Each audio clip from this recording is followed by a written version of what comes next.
Amén, hermanos. Pueden abrir la palabra de Dios en Hechos capítulo 9. Hechos capítulo 9.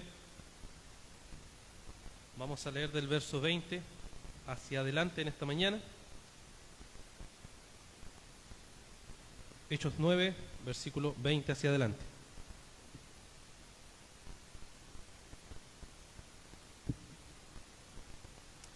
Dice la palabra del Señor: enseguida se puso a predicar de Jesús en las sinagogas diciendo: Él es el Hijo de Dios. Y todos los que lo escuchaban estaban asombrados y decían: ¿no es este el que en Jerusalén destruía a los que invocaban este nombre? ¿Y el que había venido aquí con este propósito para llevarlo atado ante los principales sacerdotes? Pero Saulo seguía fortaleciéndose y confundiendo a los judíos que habitaban en Damasco, demostrando que este Jesús es el Cristo. Después de muchos días los judíos tramaron deshacerse de él, pero su plan llegó al conocimiento de Saulo. Y aún vigilaba las puertas de día y de noche con el intento de matarlo, pero sus discípulos lo tomaron de noche y lo sacaron por una abertura en la muralla, bajándolo en una canasta. Cuando Saulo llegó a Jerusalén, trataba de juntarse con los discípulos, pero todos le temían, no creyendo que era discípulo. Pero Bernabé lo tomó y lo presentó a los apóstoles y le contó cómo Saulo había visto al Señor en el camino y que él había hablado, y como en Damasco había hablado con valor en el nombre de Jesús. Y estaba con ellos moviéndose libremente en Jerusalén, hablando con valor en el nombre del Señor. También hablaba y discutía con los judíos helenistas, pero estos intentaban matarlo. Pero cuando los hermanos lo supieron, lo llevaron a Cesarea y de ahí lo enviaron a Tarso. Entretanto, la iglesia gozaba de paz por toda Judea, Galilea y Samaria, y era edificada, y andando en el temor del Señor y en la fortaleza del Espíritu Santo, seguía creciendo. Que el Señor bendiga su palabra. Hay una historia de un misionero que es muy interesante, que se llama Samuel Kabou, que era un niño africano muy joven. Se han escrito incluso muchas novelas, muchas historias sobre él. Él era africano, príncipe de una tribu en África, y por tanto era alguien importante. Y entonces cuando había guerra, como suele pasar, ¿cierto?, guerra entre las tribus, lo que se hizo fue tomarlo a él prisionero. Este Samuel Kabou Morris, como se conocía, era su nombre después. Él fue tomado rehén por esta tribu que estaba combatiendo, y entonces él tenía más o menos 18 años o 17 años, y esta tribu, para que le pudieran pasar lo que le pedían, ¿cierto?, torturaban a este joven, lo torturaban, lo golpeaban y hasta lo iban a matar. Entonces, en una de esos momentos, de esas palizas que le daban, pasó que en un momento vio una luz, y esa luz le dijo: yo soy el Señor, corre. Y él, sin entender, porque él no era una persona que conocía nada acerca de Jesús ni nada, simplemente corrió. Eres libre, corrió, se escondió en la selva y sobrevivió, dicen, comiendo las cosas que habían simplemente en la selva, porque fácilmente podía morir de hambre. Llegó a un lugar donde estaban trabajando la tierra, lo contrataron, y en ese lugar las personas eran personas que iban a la iglesia, estaban escuchando acerca del Evangelio. Entonces él se sumó y fue a la iglesia con ellos, y estando en la iglesia con ellos, como pueden imaginarse, ¿cierto?, un pequeño moreno que no entendía nada de lo que hablaban, empezó a comprender poco a poco lo que decían, y escuchó entonces la historia que hace poquito pasamos, la historia de Saulo, en Hechos capítulo 9. Y contando esa historia, ¿cierto?, recordarán ustedes lo que vimos, que Saulo ve una luz, y esa luz le dice: yo soy el Señor. Entonces él, estando sentado ahí, escuchó esa historia y le llamó mucho la atención, porque era muy similar a lo que le había pasado. Y se dio cuenta entonces que este Dios que le había salvado de que lo mataran era el Dios de la vida. Y finalmente él entonces se vuelve a Cristo, se vuelve al cristianismo, y de ahí empieza un deseo tan profundo por querer extender el mensaje del Evangelio a sus tribus de África, y por tanto lo que intenta hacer, o lo que hace, es ir a Estados Unidos, llegar a Estados Unidos, prepararse, y en Estados Unidos se vuelve todo un éxito, digamos, una persona muy reconocida, porque era una persona que tenía mucha fe, y una fe muy sencilla, pero que impactó a mucha gente de la iglesia, la forma en que él confiaba en el Señor tan plenamente, y empezó entonces a predicar el mensaje del Evangelio. Se extendió por todos lugares, se hacían juntas, charlas, conferencias, para ir solo a escuchar su testimonio, y mucha gente llegó a creer al Evangelio por medio de su testimonio. Tristemente, o más bien soberanamente, el Señor hizo que se enfermara y él falleció muy joven. Y él dijo antes de morir, porque él quería volver a África, a Liberia, a su país, y él dijo antes de morir, no es mi trabajo ir a Liberia, es de él, hablando de Dios.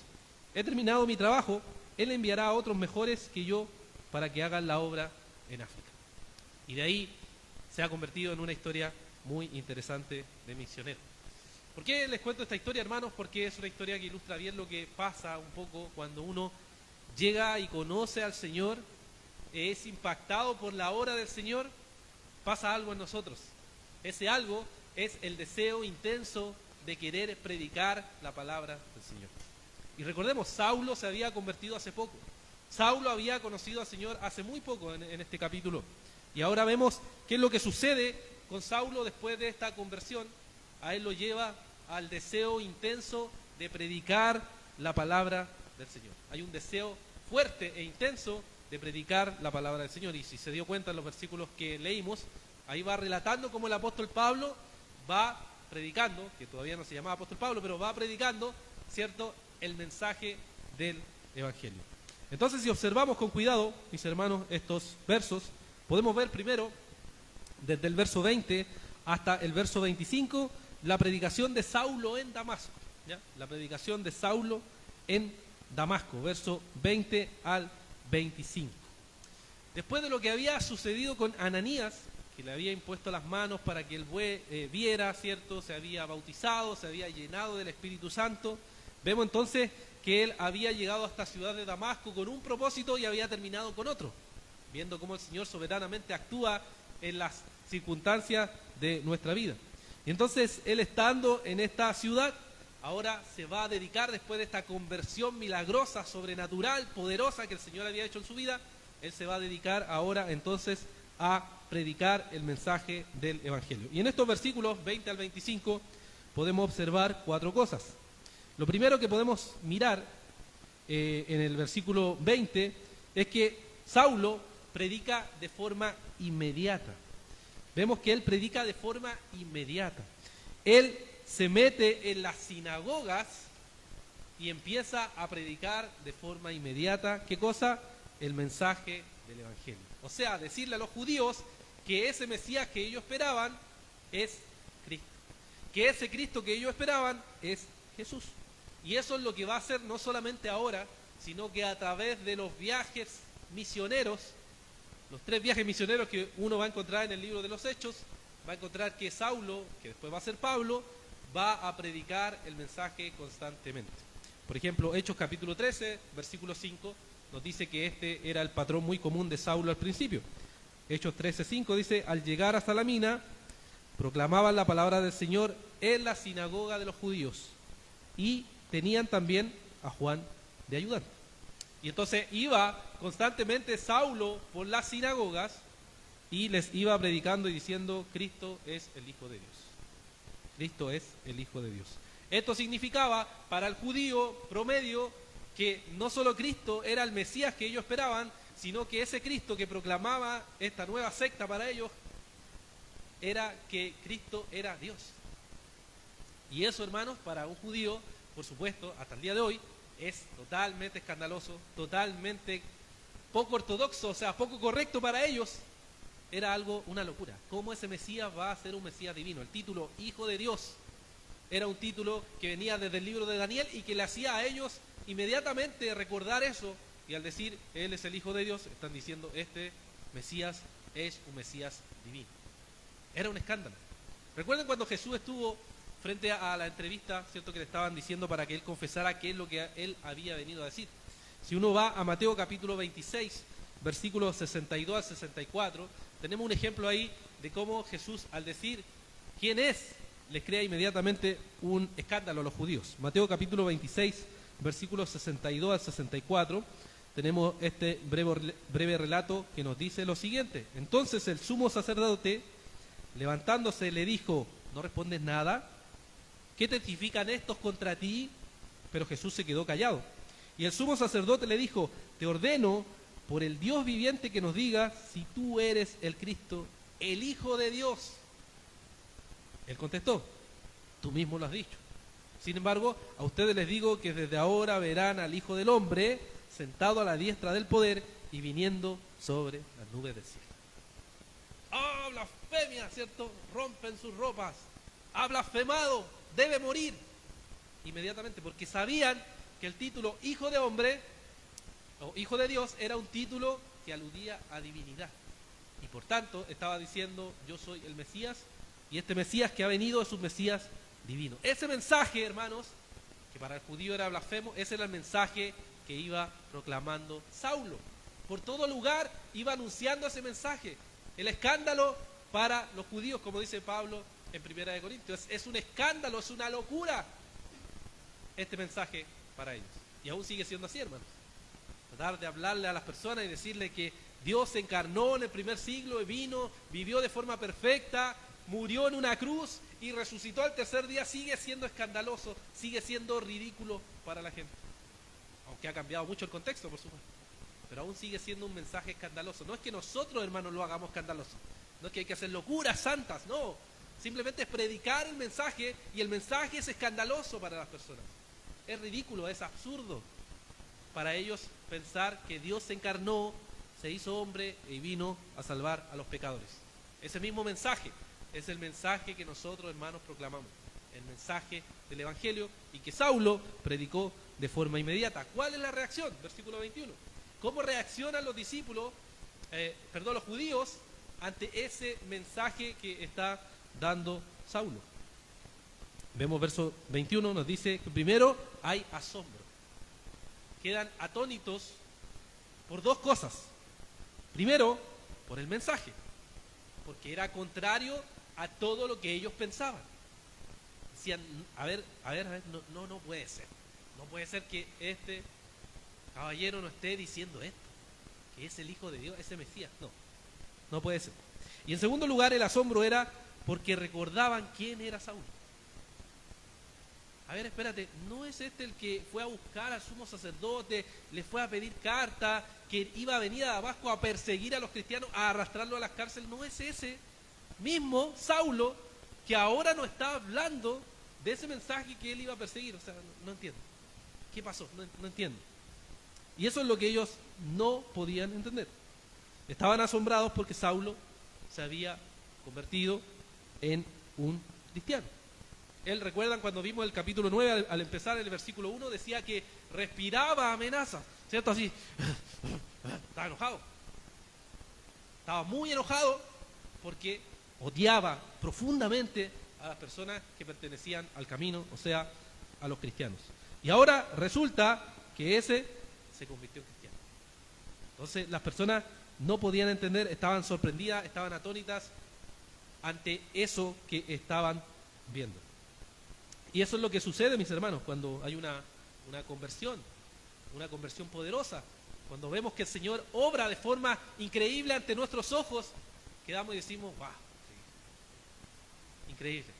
Cuando de repente perdimos de vista a alguien que alguna vez le hablamos y decimos, bueno, quizás nunca creyó, y de repente es cristiano. ¡Wow! Es increíble el poder de Dios. Porque no se manifiesta como nosotros quisiéramos, al momento que nosotros quisiéramos, sino cuando Él quiere, cuando Él soberanamente actúa. Y eso obviamente nos asombra. Y el verso 22 nos dice que como veían que era Saulo, entonces se sorprendían y a la vez Él se esforzaba más y más, en predicar el mensaje del Evangelio. Había un deseo de anunciar la buena nueva. Y entonces el verso 23 y 24 nos dicen que la oposición comenzó a aparecer. Al principio una reacción de asombro, pero después una oposición directa a la predicación del mensaje del Evangelio. Paradójicamente, Saulo está experimentando lo que él mismo había aprobado, también, ¿se acuerdan? Había aprobado la persecución de Esteban y la muerte de Esteban, y ahora él está experimentando exactamente lo mismo. Está sufriendo por el mensaje del Evangelio y se está cumpliendo lo que se había dicho sobre él. Si ustedes recuerdan en 9:16, versículo 9:16, al final dijo el Señor a Ananías, yo le mostraré cuánto debe padecer por mi nombre. Yo le voy a mostrar a este Saulo cuánto debe sufrir por predicar el mensaje del Evangelio. Y se está cumpliendo aquí, y está empezando nomás. está empezando el padecimiento y el sufrimiento. Entonces, ¿qué dice? Que el plan para matar a Saulo, porque se oponían a él, el plan para matarlo era entonces esperarlo en la puerta de la ciudad, las puertas de entrada y de salida, turnándose para que pasara de día o de noche y seguramente con una estaca enterrársela o una espada enterrársela y matarlo. Ese era el plan, esa era la estrategia que tenían para matar a Saulo. Y de forma interesante nos dice que involucrado en esto estaban las autoridades de la época. No solo eran personas judías, sino que habían autoridades de la época que querían también matar a Saulo. ¿Cómo sabemos eso? Si vamos a 2 de Corintios capítulo 11, versículos 32 y 33 nos da un poquito más de luz acerca de la intención que había de matar a Saulo. 2 de Corintios capítulo 11, versículos 32 y 33. Nos dice: en Damasco, el gobernador, bajo el rey Aretas, vigilaba la ciudad de los damascenos con fin de prenderme, pero me bajaron en un cesto por una ventana en la muralla y así escapé de sus manos. O sea, no era solo las personas de ahí, sino que la autoridad local estaba involucrada. Tanto se oponían a este mensaje que todos querían matarlo. Querían puro eliminar a Saulo, que desapareciera del mapa. Y ese era el plan, destruirlo. Y entonces, ¿qué es lo que hicieron los discípulos? En el verso 25 nos dice que ante esta amenaza que Saulo se enteran los discípulos, ¿cierto?, que querían matarlo. Entonces, para sacarlo, diseñaron esta estrategia de sacarlo por la muralla. Para eso hay que recordar el mundo antiguo. Las ciudades estaban amuralladas, había generalmente 2 puertas de entrada y de salida, ahí es donde querían matarlo. Entonces, ¿cómo salir? Bueno, iba a salir por una muralla, porque algunas casas se construían apegadas a las murallas, y entonces por ahí se podía arrancar, era la forma de salir para no salir por las puertas, donde obviamente querían matarlo. Ahora, esto no es algo nuevo en la Biblia, sino que también lo podemos encontrar en momentos de escape en otros casos de la historia de la Biblia. Por ejemplo, Josué capítulo 2, versículo 15, nos dice lo siguiente: entonces ella los hizo bajar con una cuerda por la ventana, porque su casa estaba en la muralla de la ciudad y ella vivía en la misma muralla, refiriéndose a Rahab, ¿cierto?, cuando saca a aquellos espías que vinieron. ¿Ya? Entonces, fíjense cómo lo sacan, ¿cierto?, por ahí, porque era una forma típica, estratégica, de escapar cuando querían matarte o cuando estaba en peligro y no había forma de salir de la ciudad. Entonces podían salir. Entonces, de esta forma, Saulo escapa de ser asesinado. Y podemos ver entonces cómo él, por predicar el mensaje del Evangelio, había una clara oposición a la verdad. Esto, hermanos, nos recuerda algo. Nos recuerda a nosotros hoy, como cristianos, algunas cosas importantes que volvemos o debemos volver a recordar. Una de ellas es que es común que se diga en el mundo evangélico, para nosotros, cuando se dice se perdió el primer amor. Con primer amor, ¿no?, ¿cierto?, se refiere uno a lo que dice Apocalipsis, recuperar el primer amor, ¿cierto? Esa frase la tomamos, ¿cierto?, y la aplicamos y decimos, bueno, hemos perdido el primer amor o perdimos el primer amor y necesitamos recuperarlo. Ciertamente es así, pero lo que sucede muchas veces es que descuidamos nuestra vida espiritual. Y por eso perdemos, comillas, ¿cierto?, o nos alejamos del primer amor, por no perseverar, porque al principio conocemos al Señor, experimentamos su gracia, experimentamos su amor y nos volvemos locos de amor, como dicen algunos libros por ahí, ¿no? Pero ¿qué pasa después? Pasa que tendemos a descuidar esas cosas, tendemos a descuidar la oración, tendemos a descuidar la palabra, tendemos a descuidar el congregarnos, el reunirnos con los hermanos, y nuestro corazón se empieza a enfriar, y entonces viene esa frialdad que describimos. Y decimos, oh, ya no somos como cristianos. ¿Te acuerdas los primeros años? Cuando no me importaba si el pastor predicaba 2 horas. Cuando no me importaba hablar de la Biblia por 3 horas. Cuando no me importaba que los hermanos vinieran todos los días a mi casa. Cuando no me importaba asistir todos los días de la semana a reuniones de iglesia. No era problema.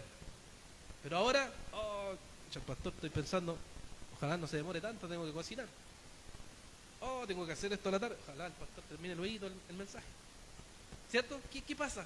¿Qué pasa, hermano? ¿Qué ha sucedido en nuestras mentes que ahora ya no parece ser tan importante?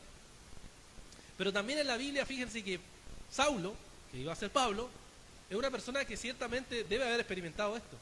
Pero se nota que no descuidó su vida. Porque ciertamente él tenía luchas Romanos capítulo 7 nos da evidencia de eso. Él tenía luchas con el pecado. Tenía desánimo en algunos momentos, por supuesto.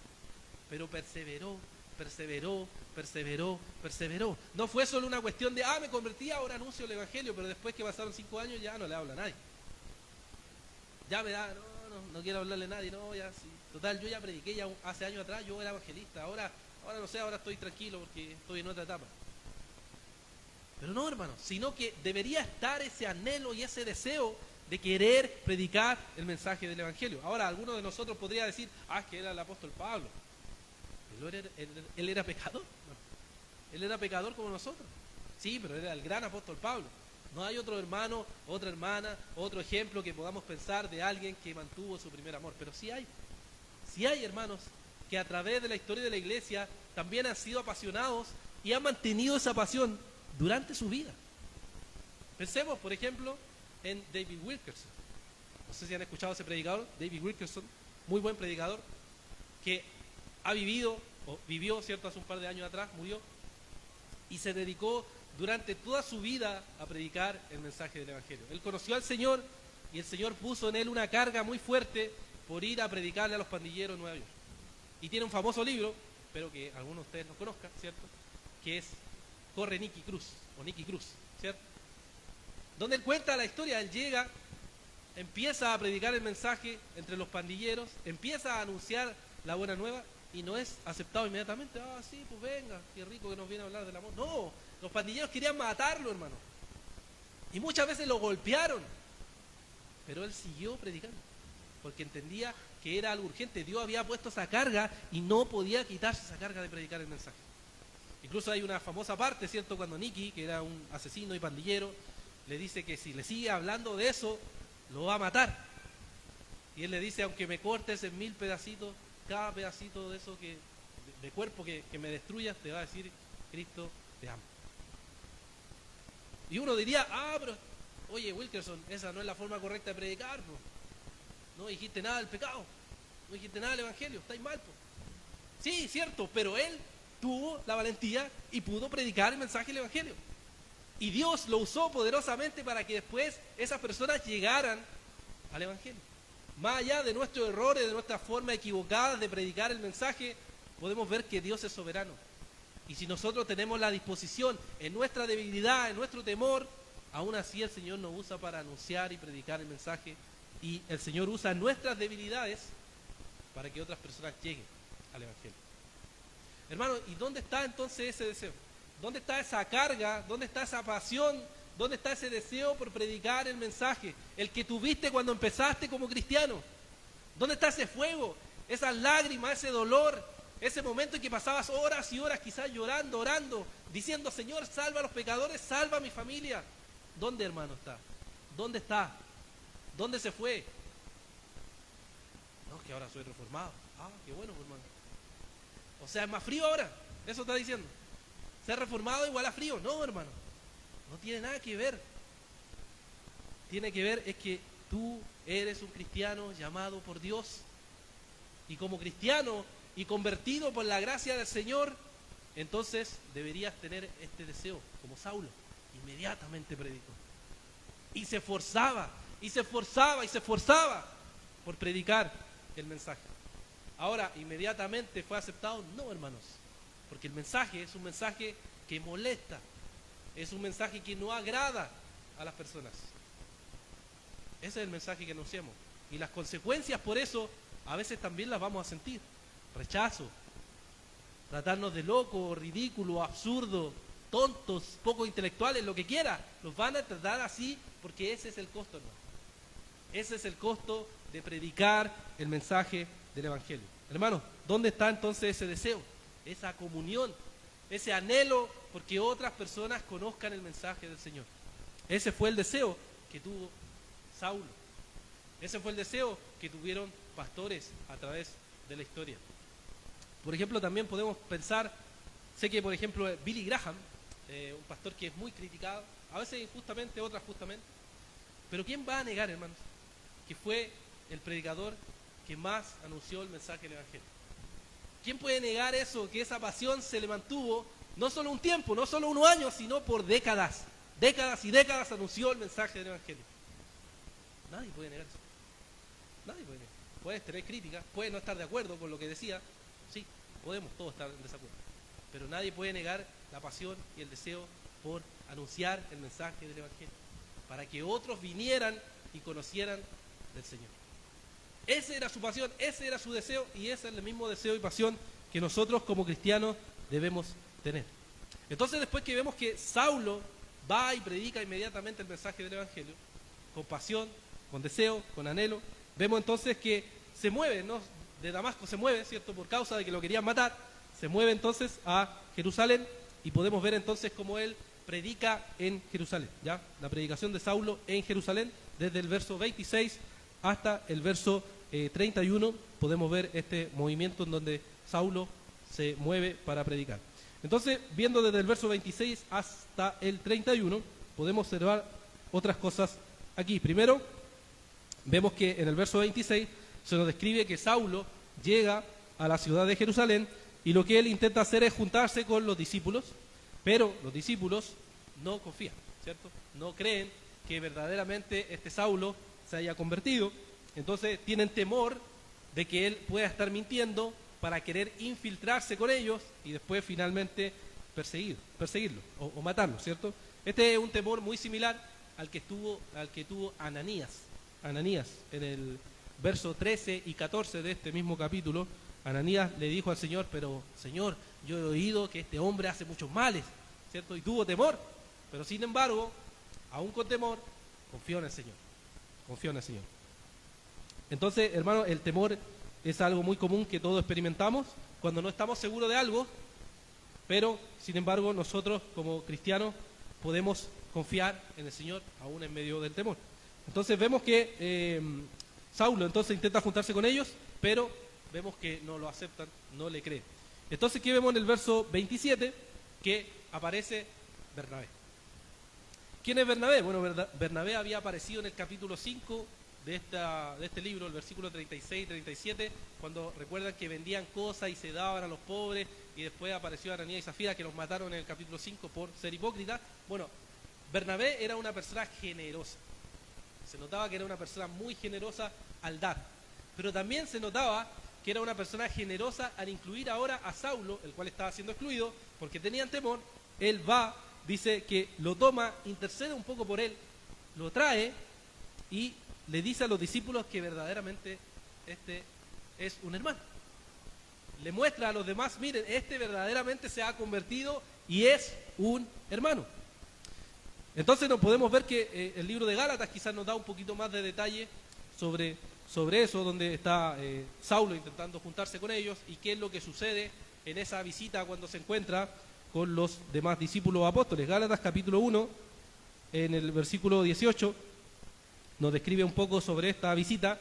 Gálatas capítulo 1, versículo 18, donde nos dice que entonces 3 años después subí a Jerusalén para conocer a Pedro y estuve con él 15 días, pero no vi a ningún otro de los apóstoles, sino a Jacobo, el hermano del Señor. En lo que le escribo le aseguro delante de Dios que no miento. Después fui a las regiones de Siria y Cilicia, pero todavía no era conocido en las personas de la iglesia de Judea que eran en Cristo. Y solo se oía decir, el que en otro tiempo nos perseguía, ahora predica la fe que en un tiempo quería destruir, y glorificaban a Dios por causa mía.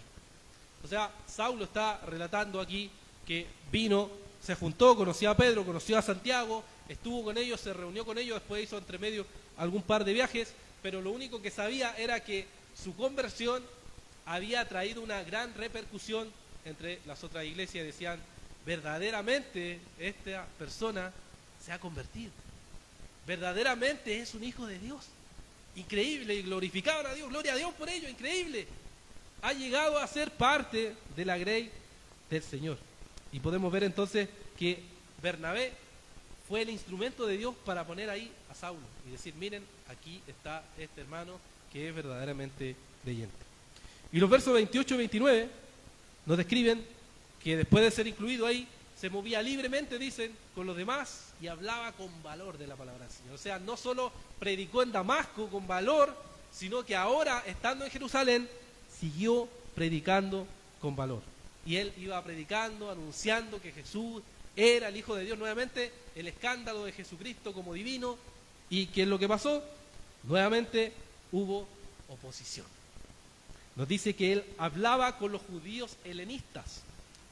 Recordemos un poquito ahí, judíos helenistas eran los judíos que tenían un trasfondo griego y por tanto estaban muy influenciados por la filosofía griega en algunas cosas. Y con ellos ya había discutido, si ustedes vuelven capítulo hacia atrás, Esteban en el capítulo 6, en el versículo 8 y 10. Varios habían venido para oponerse a las cosas que decía Esteban. Y ahora lo mismo, Saulo estaba predicando y estos judíos helenistas discutían con él. ¿Qué discutían? Seguramente escritura con escritura. Oye, pero mira Miqueas 5:2. Oye, pero mira Isaías 53. Oye, pero mira Isaías 9. Mira lo que dice la escritura aquí, ya, pero ¿cómo interpreta tú aquí? Eso era discusión. Debate, escritura con escritura, para mostrar quién estaba interpretando verdaderamente bien la escritura. Y eso debe haber tardado un tiempo en esas discusiones, y tenían que ser personas, obviamente, que conocían oralmente y de memoria la escritura, porque recuerden que este libro así no existía en esos tiempos. Era todo oral y de memoria. ¿Se imagina usted discutiendo de memoria, citando versículos a las personas y diciéndole? Bueno, eso era muy común. Incluso los cristianos, un siglo atrás, era muy común. Los cristianos conocían bien la Biblia. Y ese es un desafío para nosotros hoy. Conocer bien la palabra de Dios, conocerla de memoria. Hoy de repente se ha bajado la idea de, no, que no es necesario tenerla de memoria. Pero hermano, es necesario, cuando yo estoy discutiendo con alguien de la Biblia, es necesario conocer el capítulo y el versículo y decirlo. Porque eso ayuda mucho a la hora de predicar el mensaje del Evangelio. Y ahora, ¿cierto? Vamos al celular, buscamos ahí, espera, es que no, pucha, se me fue el internet. Pero hermanos, Dios nos dio una mente para que nuestra mente esté saturada de la palabra de Dios, llena de la palabra de Dios, para que usted pueda ser capaz de manejarla y poder predicarle a personas. ¿Qué pasa si el día de mañana hay persecución, hermano? Y ya no tienen celulares, ya no tienen internet, y ya no tienen Biblia. Siempre me pregunto eso, ¿qué pasaría, hermano? Nos morimos de hambre todos los cristianos, porque no vamos a conocer la Biblia. En cambio, los cristianos en otras partes del mundo lloran hasta por la Biblia. Al fin tenemos una Biblia en papel. Llegan a llorar y emocionarse al verlo. Y nosotros nos hemos acostumbrado tanto que ya, bueno, sí, el celular, se me olvidó la Biblia, traigo el celular, o lo veo atrás mientras el pastor predica. Pero hemos perdido el conocer, el tener nuestra Biblia, el poder palpar, el poder examinarla, rayarla, meditar, anotar. Todas esas cosas ayudan a la memoria, hermano. Y Saulo era una persona que sin duda conocía bien la palabra del Señor. Entonces estos judíos helenistas se opusieron al mensaje. ¿Y qué pasó? Otra vez querían matar. No solo en Damasco, sino que ahora en Jerusalén, nuevamente querían matar a Saulo. Entonces, ¿qué pasó? Dice el verso 30, pero cuando los hermanos supieron que lo iban a matar, lo llevaron a Cesarea y de ahí lo enviaron entonces a Tarso, ¿ya? De Jerusalén a Cesarea aproximadamente 120 kilómetros. Lo movieron, ¿cierto? Y después lo movieron a Tarso, que era la ciudad de nacimiento, donde había nacido el Saulo de Tarso, como nos dice Hechos 22:3.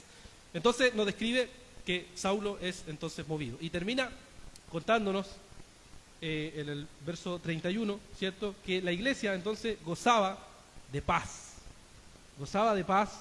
en toda Judea, Galilea y Samaria, y era edificada, y andando en el temor del Señor y en la fortaleza del Espíritu Santo seguía creciendo, ¿ya?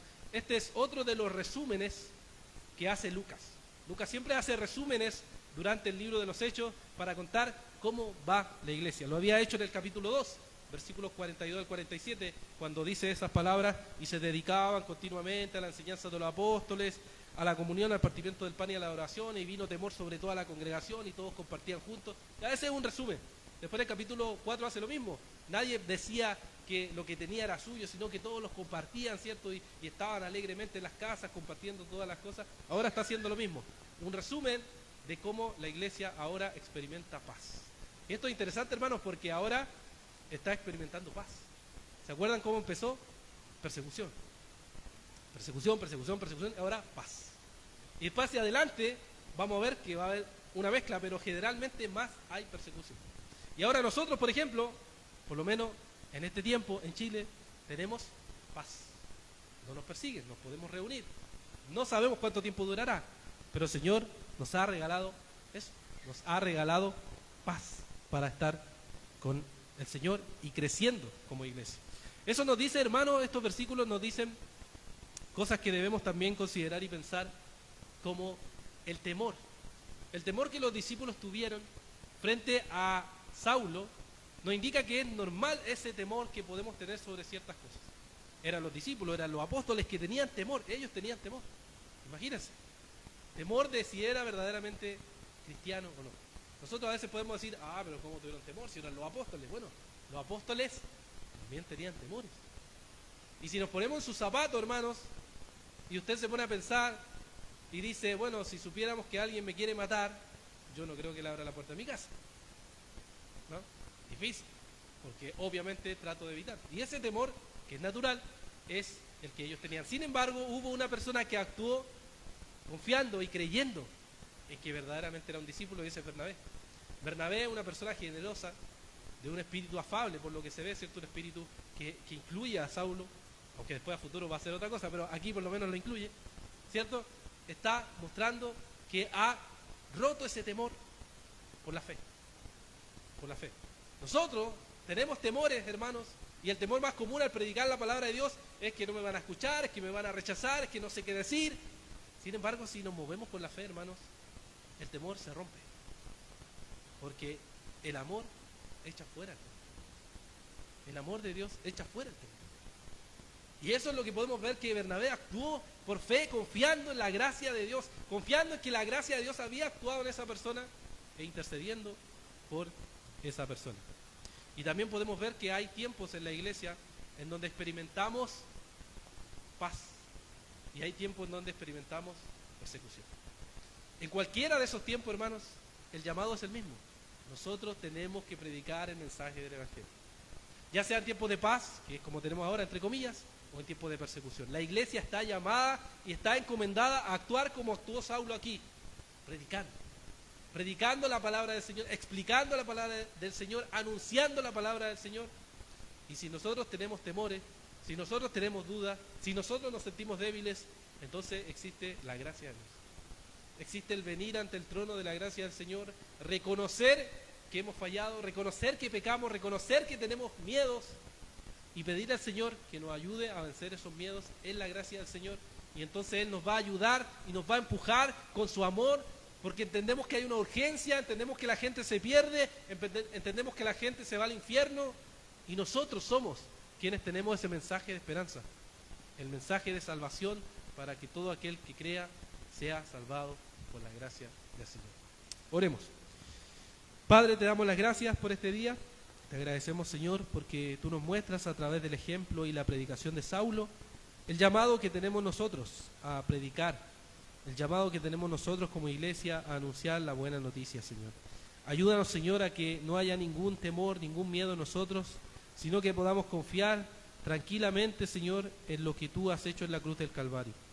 Somos débiles, Señor, somos necesitados, pero tu gracia es más poderosa y actúa en nosotros, Señor. Como el apóstol Pablo, que decía que todo lo que hizo no fue él, sino que fue la gracia de Dios actuando en su vida, Señor. Ayúdanos cada día a seguir confiando en ti y a depender completamente de tu verdad y de tu evangelio. Pedimos todas estas cosas y las rogamos en el nombre de Jesús. Amén.